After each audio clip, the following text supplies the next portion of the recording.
बच्चों की ऑडिटोरियल कार्यक्रम में आपका स्वागत है। मैं हूं शिवानी। इस कार्यक्रम में यूपीएससी और राज्य सिविल सेवा परीक्षा के मेंस एग्जाम को ध्यान में रखते हुए टॉपिक को कवर किया गया है। कार्यक्रम में आज का टॉपिक है देश में भाषाई विवाद। ये टॉपिक सामान्य अध्ययन प्रश्न पत्र 2 के केंद्र राज्य संबंध से जुड़ा हुआ है। हम उम्मीद करते हैं कि ये टॉपिक आपके मेंस एग्जाम के लिए बेहद कारगर साबित होगा। देश में भाषाई विवाद कोई नई बात नहीं है, बल्कि आजादी के बाद जब आधिकारिक भाषाओं पर बहस शुरू हुई तभी से देश में कई राज्यों के बीच भाषाई विवाद लगातार बना हुआ है। दरअसल संविधान सभा में हिंदी को राजभाषा के रूप में चुना गया था। हालांकि इसमें यह भी कहा गया था कि अंग्रेजी का इस्तेमाल 15 वर्षों तक सहयोगी आधिकारिक भाषा के रूप में किया जाता रहेगा। इस 15 साल की अवधि की समाप्ति पर 1965 में राजभाषा अधिनियम लागू हुआ, जिसकी वजह से देश में हिंदी विरोधी आंदोलन शुरू हुआ। हालांकि 1959 में ही प्रधानमंत्री श्री जवाहरलाल नेहरू जी ने संसद में आश्वासन दिया था कि जब तक गैर हिंदी भाषी लोग चाहेंगे तब तक अंग्रेजी का इस्तेमाल जारी रहेगा। लेकिन फिलहाल आजादी के 75 साल बाद भी ये विरोध रुकने का नाम नहीं ले रहा है। जब भी सरकार द्वारा देश में हिंदी भाषा को बढ़ावा देने की बात की जाती है, गैर हिंदी राज्यों में इसका विरोध शुरू हो जाता है।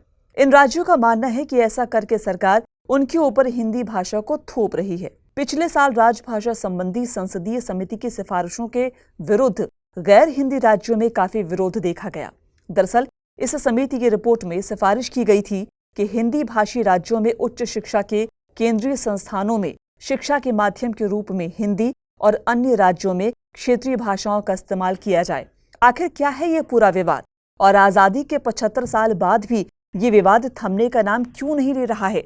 लिहाजा इन्हीं सब सवालों के जवाब आज के इस ऑडिटोरियल में जानने की कोशिश करेंगे। तो चलिए समझते हैं कि आखिर गैर हिंदी राज्यों में हिंदी भाषा को थोपने का विवाद क्या है और भाषा को लेकर संवैधानिक प्रावधान क्या कहते हैं।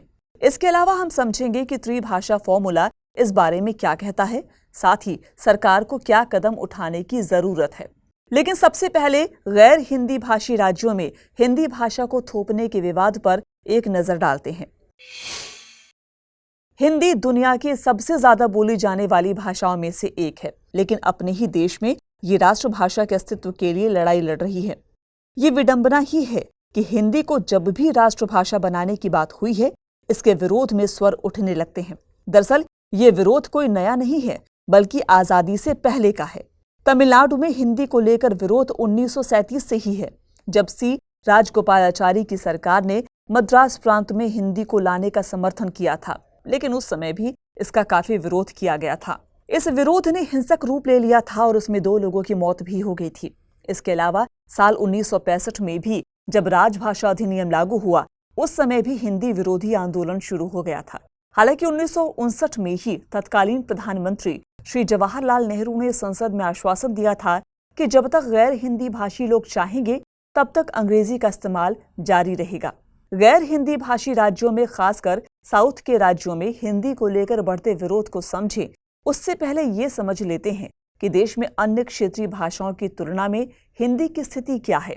2011 की भाषाई जनगणना के मुताबिक 52.8 करोड़ लोग या 43.6% आबादी ने हिंदी को अपनी मातृभाषा घोषित किया है और 11% आबादी ने हिंदी को अपनी दूसरी भाषा बताया। तो लगभग 55% आबादी हिंदी को या तो अपनी मातृभाषा या अपनी दूसरी भाषा के रूप में जानती है।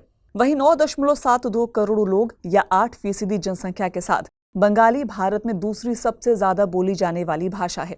आपको बता दें कि बंगाली, मलयालम और उर्दू जैसी भाषाओं की हिस्सेदारी में गिरावट आई है, लेकिन हिंदी और पंजाबी बोलने वालों की संख्या में बढ़ोतरी हुई है। साथ ही दक्षिण भारतीय भाषाओं की बात करें तो सबसे ऊपर तेलुगु है, यानी देश में 6.7% लोग ऐसे हैं जो तेलुगु बोलते हैं। वहीं 5.7% तमिल और 3.6% लोग कन्नड़ बोलने वाले हैं। पिछले 40 सालों में कन्नड़ बोलने वाले 101% और तमिल बोलने वाले 83.13% तक बढ़े हैं। वहीं तेलुगु बोलने वालों की संख्या में 81.26% और मलयालम बोलने वालों की संख्या में 58.8% की बढ़ोतरी हुई है। इसके अलावा 1971 से 2011 के बीच हिंदी बोलने वालों की संख्या 2.6 गुना बढ़कर 20.2 करोड़ से 52.8 करोड़ हो गई है। लिहाजा 2023 तक का आंकड़ा और भी ज्यादा हो सकता है। तो अब ऐसे में सवाल उठता है कि इतनी बड़ी संख्या में हिंदी बोलने के बावजूद हिंदी को लेकर विरोध क्यों होता है। वैसे तो हिंदी का विरोध सभी गैर हिंदी राज्यों में होता है, लेकिन सबसे ज्यादा विरोध तमिलनाडु में देखा जाता है। दरअसल तमिल लोग अपनी भाषाई पहचान को अन्य लोगों की तुलना में ज्यादा गंभीरता से लेते हैं। तमिल भाषा और संस्कृति से प्यार करने वाले ये लोग थोपी गई भाषा पर मुखर होते हैं। उदाहरण के तौर पर तमिलनाडु के पूर्व मुख्यमंत्री पनीर सेल्वम ने कहा कि ये लोग अपनी मर्जी से हिंदी सीख सकते हैं, लेकिन इस भाषा को थोपा जाना अस्वीकार्य है। इसी तरह तमिलनाडु और तेलंगाना के कई नेताओं समेत संगीतकार AR रहमान ने भी अपनी तरह से इसका विरोध जताया। इतना ही नहीं, इतिहासकार रामचंद्र गुहा की किताब इंडिया आफ्टर गांधी में लिखा गया है कि संविधान सभा में मद्रास का प्रतिनिधित्व कर रहे TT कृष्णामाचारी ने तो यहाँ तक कह दिया था कि हिंदी भाषी राज्य उन पर हिंदी थोपेंगे तो इससे समस्याएं और ज्यादा बढ़ेंगी। इससे पहले हिंदी भाषी राज्य ये तय कर लें कि उन्हें अखंड भारत चाहिए या हिंदी भारत। इसका मतलब ये हुआ कि हिंदी का विरोध इतना ज्यादा था कि वो देश को तोड़ने की ही बात करने लगे थे। इसके अलावा राजनीतिक स्वार्थ के लिए भी हिंदी का विरोध किया जाता रहा है। कुछ राजनीतिक दल इसका विरोध कर अपनी राजनीतिक रोटियां सेकना चाहते हैं, जैसा कि हमेशा से होता आया है। चूंकि भाषा के मुद्दे का इस्तेमाल हमेशा से राजनीतिक विचारों के लिए किया जाता रहा है, जैसा कि आजकल देखा जा रहा है, सत्ता पर काबिज होने के लिए गैर हिंदी राज्यों में हिंदी के विरुद्ध अभियान चलाए जा रहे हैं। दक्षिणी राज्यों का मानना है कि केंद्र सरकार जबरदस्ती उनके ऊपर हिंदी को थोपना चाहती है, जिससे दक्षिणी राज्यों पर उत्तर का आधिपत्य बना रहे। ऐसे में सवाल उठता है कि क्या भारत जैसे लोकतंत्र में पूरे देश को एक सूत्र में पिरोने के लिए एक राष्ट्रभाषा का होना जरूरी नहीं है। ये सच है कि भारत विविधताओं से भरा देश है। यहाँ पर बड़ी संख्या में भाषाएं बोली जाती हैं और सभी को अपनी भाषा और संस्कृति से प्रेम होता है। जितनी जरूरी हमारी मातृभाषा होती है, उतनी ही जरूरी राष्ट्रभाषा भी होनी चाहिए और देश में हिंदी के अलावा कोई दूसरी भाषा राष्ट्रभाषा हो ही नहीं सकती। हिंदी को बढ़ावा देने का मतलब ये नहीं हो सकता कि अन्य भाषाओं को दबाया जा रहा है, और ऐसा होना भी नहीं चाहिए। अगर अमेरिका जैसा देश दुनिया का सबसे ताकतवर देश बना है, तो उसके पीछे एक कारण उसकी भाषा भी है, जो पूरी दुनिया में बोली जाती है। आजकल क्यों हमारे देश में भी हर कोई अंग्रेजी सीखना या बोलना चाहता है? सिर्फ इसलिए ही ना कि दूसरों के साथ संवाद किया जा सके। जब हम अंग्रेजी को आसानी से स्वीकार कर सकते हैं, उसे सीख सकते हैं, बोल सकते हैं, तो हिंदी को स्वीकार करने में क्या परेशानी है? फिलहाल जब अंग्रेजी को स्वीकार करने से अंग्रेजों का आधिपत्य नहीं हो रहा, तो अपने ही देश में अपनी ही भाषा को स्वीकार करने या सीखने से कैसे आधिपत्य स्थापित हो सकता है? देश में हिंदी को लेकर किसी भी तरह का विरोध ना हो, इसके लिए संविधान में अलग से प्रावधान भी किए गए हैं। आइए एक नजर हिंदी और दूसरी भाषाओं से संबंधित संवैधानिक प्रावधानों पर भी डाल लेते हैं। भारतीय संविधान की अनुसूची 8 में 22 आधिकारिक भाषाएं हैं, जिनमें हिंदी भी शामिल है। अनुच्छेद 29 अल्पसंख्यकों के हितों की रक्षा करता है। इसके अनुसार नागरिकों का कोई भी वर्ग जिसकी अपनी एक विशिष्ट भाषा, लिपि या संस्कृति है, उसे संरक्षित करने का अधिकार होगा। अनुच्छेद 343(1) के अनुसार देवनागरी लिपि में हिंदी संघ की आधिकारिक भाषा होगी। अनुच्छेद 346 के मुताबिक राज्यों के बीच तथा एक राज्य और संघ के बीच संवाद के लिए एक आधिकारिक भाषा होगी। हालांकि यदि 2 या 2 से ज्यादा राज्य इस बात पर सहमत हैं कि उनका संवाद हिंदी में होगा, तो हिंदी का इस्तेमाल किया जा सकता है। अनुच्छेद 347 राष्ट्रपति को किसी भाषा को किसी राज्य की आधिकारिक भाषा के रूप में मान्यता देने की शक्ति देता है, बशर्ते कि राष्ट्रपति संतुष्ट हो कि उस राज्य का एक बड़ा हिस्सा चाहता है कि उस भाषा को मान्यता दी जाए। ऐसी मान्यता राज्य के एक हिस्से या पूरे राज्य के लिए हो सकती है। इसके अलावा अनुच्छेद 350(a) में प्राथमिक स्तर पर मातृभाषा में शिक्षा की सुविधा का प्रावधान किया गया है, जबकि अनुच्छेद 350(b) भाषाई अल्पसंख्यकों के लिए एक विशेष अधिकारी की नियुक्ति का प्रावधान करता है। बहरहाल ऐसे अधिकारी की नियुक्ति राष्ट्रपति द्वारा की जाएगी और वो भाषाई अल्पसंख्यकों के लिए सुरक्षा उपायों से संबंधित सभी मामलों की जांच करेगा और सीधे राष्ट्रपति को रिपोर्ट सौंपेगा। इन्हीं प्रावधानों को ध्यान में रखकर सरकार द्वारा त्रिभाषा फॉर्मूला लाया गया था, जिससे देश में किसी भी तरह का भाषाई विवाद ना हो।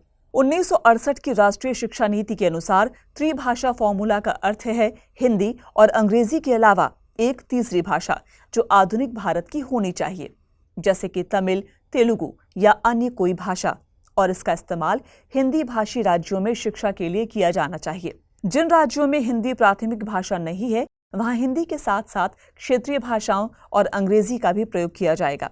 इसके अनुसार पहली भाषा के रूप में मातृभाषा या क्षेत्रीय भाषा का इस्तेमाल किया जा सकता है। दूसरी भाषा के रूप में हिंदी भाषी राज्यों में ये अंग्रेजी या आधुनिक भारत की कोई अन्य भाषा हो सकती है। वहीं गैर हिंदी राज्यों में ये अंग्रेजी या हिंदी हो सकती है, जबकि तीसरी भाषा के रूप में अंग्रेजी या आधुनिक भारत से संबंधित कोई अन्य भाषा होगी जिसे दूसरी भाषा के रूप में नहीं चुना गया होगा।